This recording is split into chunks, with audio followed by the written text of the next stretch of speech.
whatever decision you take, whether you would decide to go fully remote, whether you try to be in a hybrid office-centric hybrid workforce or all in office, you'll never be in a situation wherein everyone's going to love the decision, right?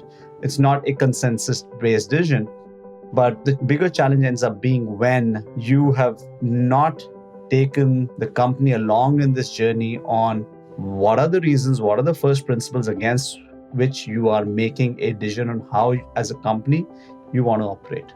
And then everything that sort of follows after that has to support that vision. Welcome to the CIO Exchange podcast, where we talk about what's working, what's not, and what's next. Me, Dean Porter de Leon. Finding the right operating model in a post-pandemic world environment is challenging, as technology leaders have quickly discovered the needs of their workforce are complex and can vary significantly from those in other companies. Whether your workforce is remote, hybrid, or in person, teams need the proper structure and security to work effectively. Saket Srivastava is the CIO of Asana, a software company that helps teams orchestrate and organize their work. In this episode, Saket explains the realities of today's shifting office environment and describes the complexity of delivering the needed tools and experiences to different workforces. Saket's role at Asana gives him a combination of two unique perspectives: that of a CIO looking to enable his own teams, and that of a technologist that produces tools to enable teams at a diverse collection of companies all around the world. He emphasizes the importance of empowering our employees based on creating opportunities to be together, no matter where your team works from. Saket says that no matter what, your employees need a space to do deep work and have the tools and platforms to help them do it well. Also, looking ahead, we've got many great episodes coming up, including topics like generative AI and platform engineering. So continue to stay connected to the podcast. We also have some great video content. Just recently, we launched the latest multi-cloud briefing titled Navigate Economic Headwinds with a Cloud Smart Approach. This briefing focuses on helping multi-cloud IT organizations succeed in today's challenging macroeconomic environment, not only to survive the economic storm, but to emerge from it even stronger. Look for the link in the show notes. Now, there's a lot of hype and a lot of discussion around hybrid work, mobile work, various different workflows and different ways that companies are doing it. And people are starting to realize that it's not simple. Hybrid work seems like a simple thing, but it's not. There are very different use cases, very different edge cases, and each CIO and each company and the leaders in each company are handling this differently because their needs are different. So you're in a unique position. Where are you seeing some of the biggest challenges that companies are facing when they're trying to adapt their workforce model and their operations to this world that's changing, this workforce that's changing? Well, great question. I totally agree with you. It's not a problem that one has been solved, or it's not a problem that has an easy answer. There's clearly not one answer that sort of fits for all sorts of problems. I have a sort of interesting perspective on this because when the pandemic started, I was at another company. I was at a fintech company called Square, now Block. And the approach we had taken for workforce and future of work and hybrid workforce was very different from where I am now, which is at Asana. And our perspective on where people work from and the future of workforce is slightly different. So it's interesting. These are two different models where at Square, even before the pandemic, Jack Dorsey and we all decided that we wanted to be a remote first company. We want to give people the flexibility to come in when they need to, but otherwise they can work from wherever they want to, wherever they feel that they're at their creative best. At Asana, this was before a little bit before my time here, but at the start of the pandemic itself, Asana had made a decision that yes, obviously through the pandemic, people are going to work remotely, but once the pandemic is over, we're going to ask people to come back in some shape or form. And what I think was interesting in both of these cases was a thoughtful, top-down sort of point of view on how do we want to think about the future of work. It's something that I think companies who are struggling more are companies who've just sort of meandered around this problem, that we'll see how it plays out. And that becomes, in my opinion, a little more troublesome. Whatever decision you take, whether you would decide to go fully remote, whether you try to be in a hybrid office-centric hybrid workforce or all in office, you'll never be in a situation wherein everyone's going to love the decision, right? It's not a consensus-based decision. But the bigger challenge ends up being when you have not taken the company along in this journey on what are the reasons, what are the first principles against which you are making a decision on how, as a company, you want to operate.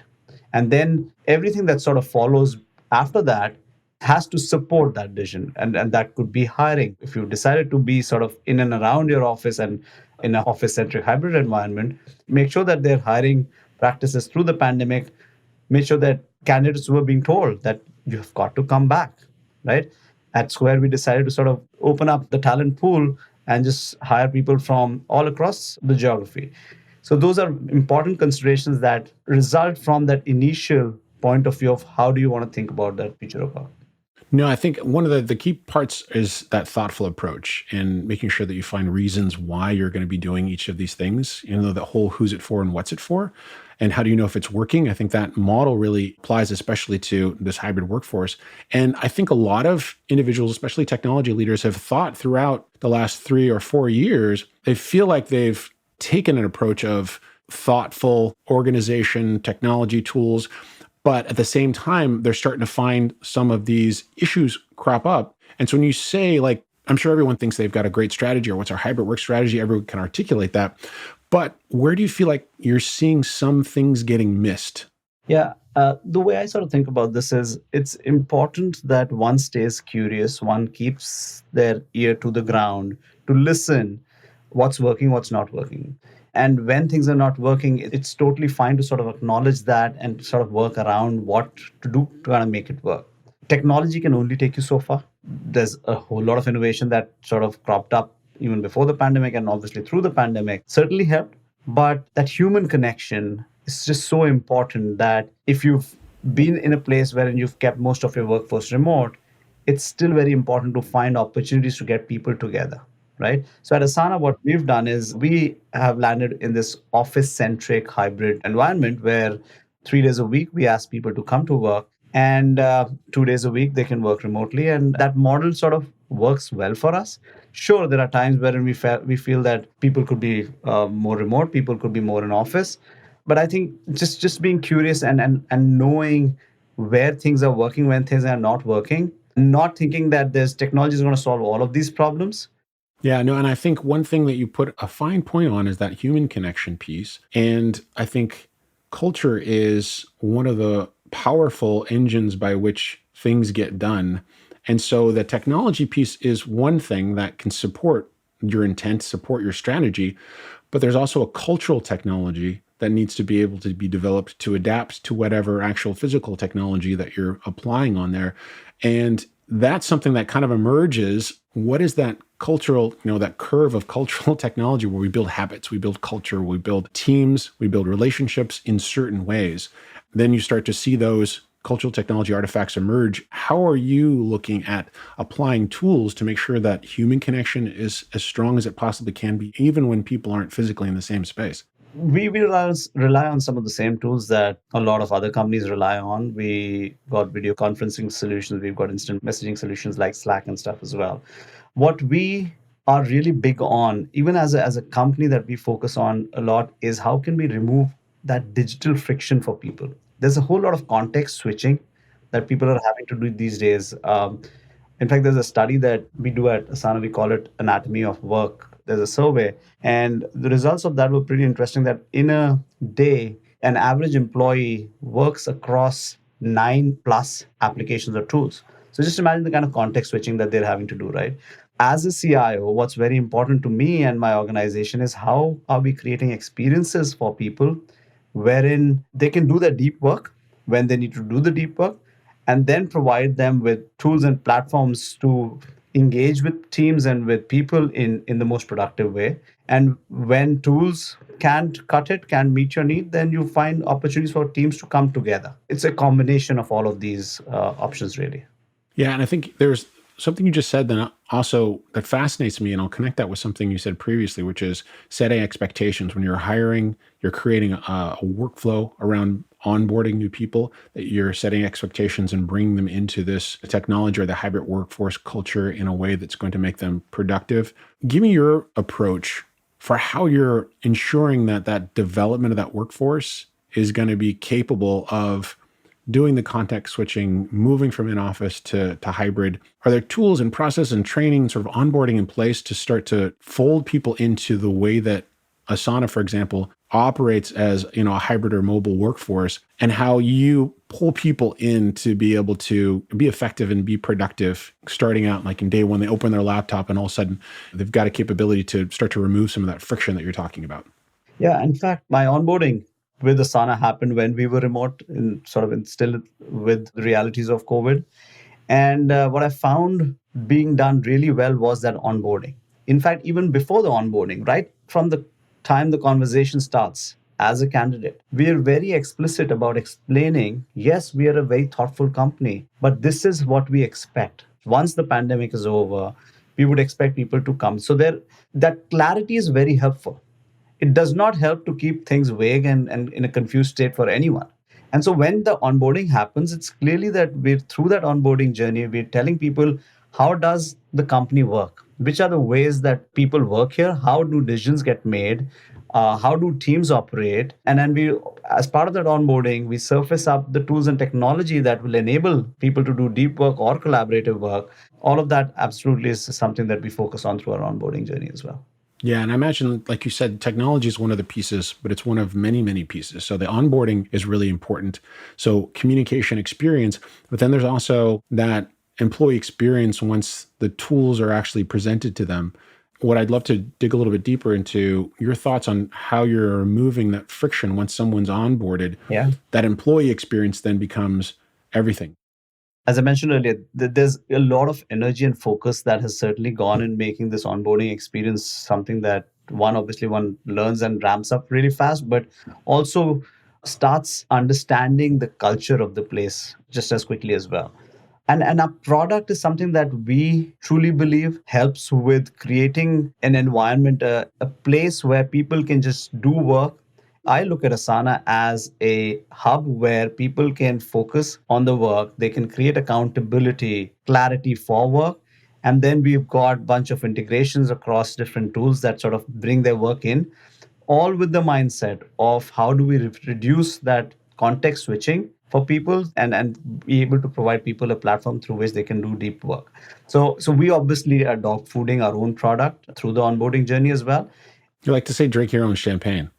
That's a better way to put it. Yeah, drink your own champagne, but we absolutely focus on that. Yeah, I think that's good because that friction, I think, is like key. Like you mentioned that study too, and when people are context switching, and if you decide, okay, I'm going to sign, an enterprise license agreement for some big tool, and it's going to, be this, and here's the reasons why we want to use it.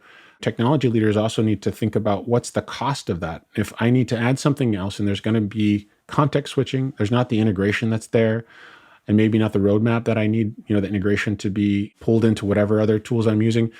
What's that cost? And if I then put dollars or investments in other tools that are better integrated with less context switching, is that going to outweigh any other benefits I might think if I'm looking at this ELA or subscription license to something else? And that's wherein the CIO role is, or the organization just has to play such an important role. When we talk about employee experience, historically, employee experience is something that I believe the people organization, the HR organization had a big role to play in. And today as well, they've got an important role to play. But since a big part of employee experience is informed today by the digital part of that employee experience, the CIO organization has to take an increasingly active role in informing what that experience is going to be like, right? And that means that we have to have a point of view wherein, sure, we're listening to our stakeholders and our functions and the rest of the organization, but we're also informing them that this is how work happens at Asana, or for that matter, at any other company that is a CI organization that's trying to inform this, right? And it can be necessarily looked at as one tool or one platform. It's going to be an ecosystem of tools. And it's very important to, in many ways, just tell people this is what you need this tool for, and this is how the work should flow into this tool or flow out of this tool. But you have to very simply educate people that these are the platforms that we've made a decision to invest in and focus on. And this is what you should leverage, and yet be curious and yet be listening to people and on things that they think are better out there. And then over time, sort of pivot where need be. But having that informed point of view from the CI organization is very important. Yeah.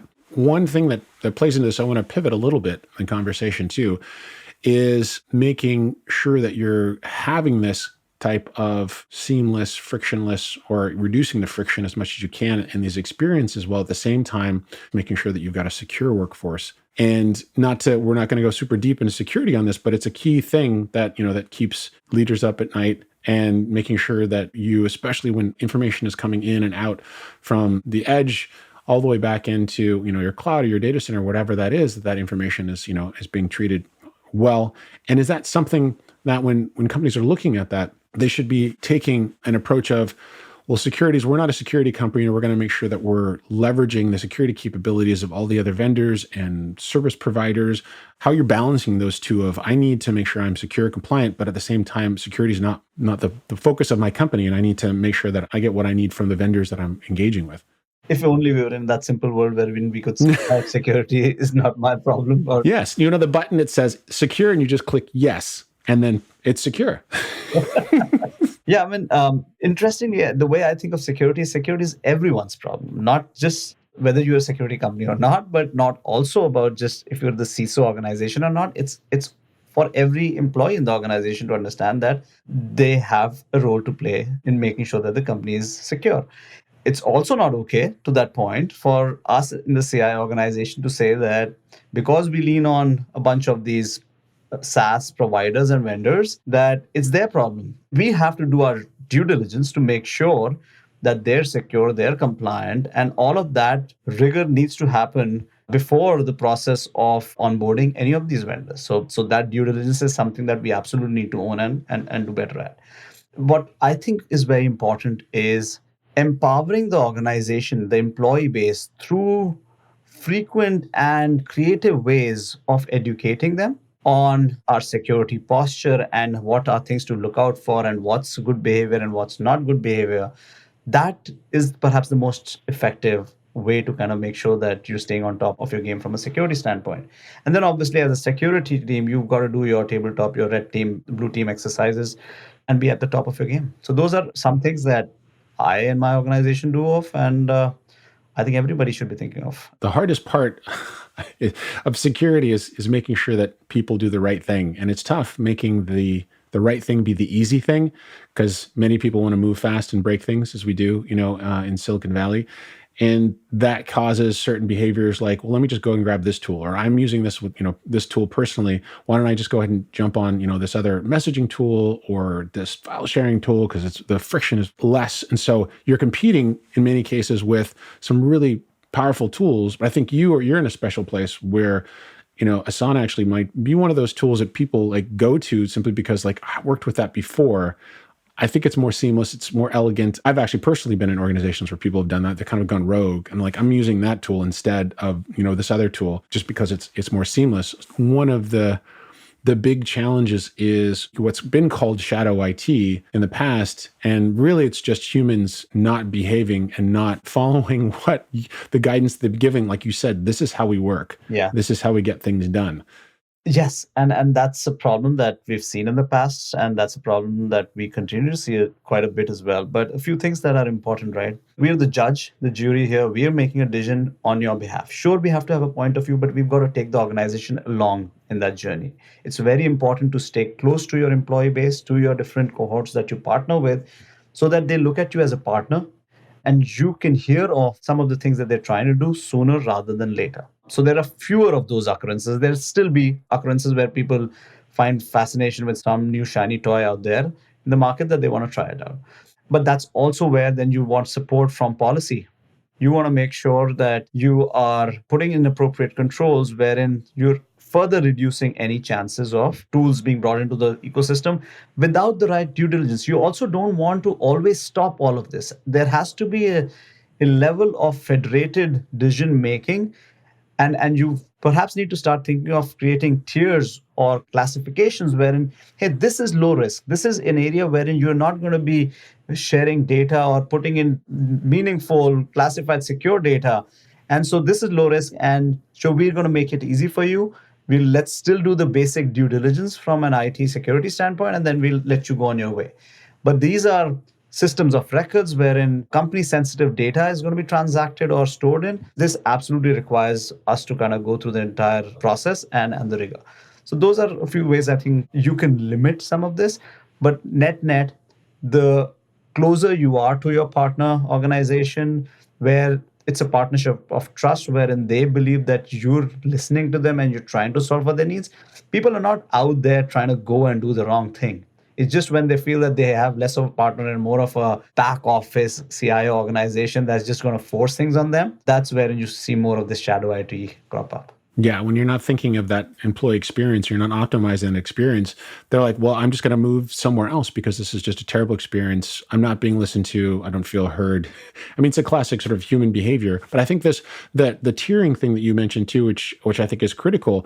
I think that's a sort of a good point in which to address sort of differences in different verticals when it comes to whether or not they can and cannot make certain decisions or have certain choices when it comes to the flexibility of their workforce. I mean, you've worked, across insurance, semiconductors, energy, healthcare, hospitality, packaging, banking, and financial.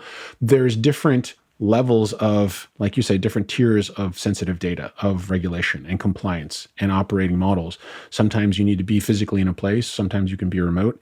So when you're looking across verticals, just starting with big buckets, financials versus energies versus consumer packaged goods, where are you seeing some of the opportunities for the technology leaders to change the way that people have worked in the past while still making sure that they're accomplishing what they need to as a competitive member in their, in their industry? I think industry aside, sure, there are some which are more regulated industries, and the sensitivity of data is perhaps going to be higher than maybe in some other industries.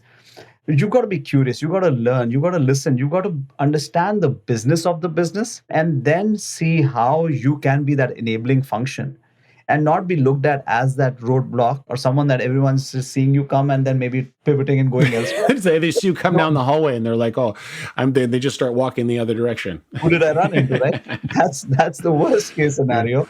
And so having that sort of partner mindset and wanting to learn what are people trying to solve for, and then helping them find the most efficient, best way, educating them along the way that why these are considerations that we're thinking of, it is something that's quite doable. Yeah, I think being curious, that's always a key, I think, in a lot of different roles, but especially, when you're looking at having a distributed workforce that needs to be able to operate seamlessly and securely, there's always going to be some new way in order to operate, in order to organize that culture and ensure that their expectations are being set so that they'll behave appropriately, which is always the dream. So I take your point as, despite which vertical you're in, whether you're in healthcare or banking, finance, fintech, whatever that is, you've got to have that flexible mindset of what that employee experience is and how you can enable that. Because you said some leaders are just kind of waiting to see how things unfold, which can create their own challenges. Where are you seeing the workforce evolving? Because it's not a binary event. There wasn't some day where they came on and said, "Look, everything's over, everyone gets to go back," and then that flip, everyone changed their behavior over several years, that's what it takes for us to change behavior. Where are you seeing that slow evolution happening in the future? You seeing things starting to harden, starting to solidify in the ways that companies can run and say, okay, this is how we're going to do it now. We can do it this way moving forward. Or do you feel like it's still evolving? It's still a moving target? I think as a generational sort of macro shift, things are still sort of on the go a little bit. They're still sort of not fully settled, right? There are some companies who seem to have landed in a good place. There are some companies that are still sort of figuring their way around. Again, I believe what this sort of shift has brought is that your workforce craves flexibility. And you cannot completely ignore that and force a top-down mandate. Yet, this is a business that you're running, and there are expectations that you have out of running this business. And so it's that marriage of allowing for that flexibility and yet creating a highly productive, accountable workforce that is delivering and answering to their stakeholders and shareholders is, is where different companies will land in different places. I see that there is an aspect where there's some bit of remote work that's more or less acceptable with different companies, right? There are certain roles that require you to be full-time in office because that's just the way that work can be done, right? But if you are in that either remote hybrid office or a fully remote environment, you still need to consciously find opportunities in a repeated fashion to bring people together. That is just so important. And then you can't just leave that to chance. You've got to create space, budget, funding, all of that stuff to get people together. That's how people's guards will lower. That's how teams will start operating at a higher velocity and with greater trust. That's the shift that I'm seeing, and that's where I see the future headed, continue to head as well.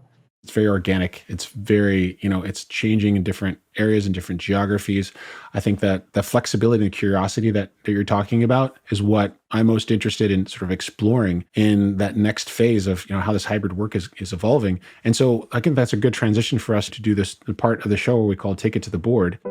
In short, ladies and gentlemen of the board, costs are down, revenues are up, and our stock has never been higher.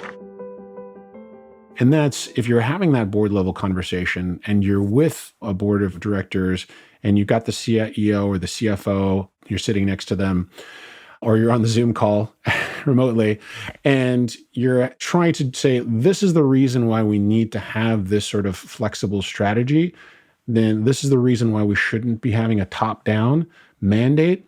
And whether that's simply from a employee experience or whether that's sending a signal to Wall Street or however you're operating, whatever the sort of the externalities of the decision is, how should CIOs and technology leaders be approaching that board level conversation so that the board really understands the importance of that flexibility and the curiosity that you're talking about?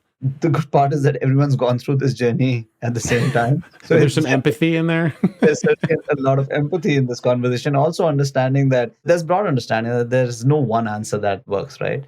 The conversation on the board is really about how do we have a motivated, highly driven, high-performing organization.